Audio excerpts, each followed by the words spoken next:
आईला मानंचा कॅमेरा राव हसले की किचक म्हणते. अहो माने सुधरा, कॅमेरा समोर हात आपण. काय पाहुणं शिकवलं की नाही तुमच्या? ओ पाहुणं काय पाहुणं काय बोलायला तयार नाही. पेपर मध्ये असं काय लिहिलंय काय माहित राव.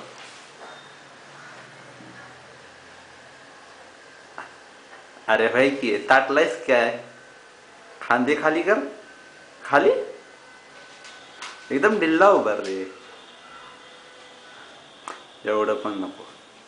पुरी पळून जातील. बायको काय म्हणाल तुझी? ऑफिस मध्ये नाही उभा. ठीक आहे आता काय आपण त्यामध्ये काय करू शकत नाही म्हणून.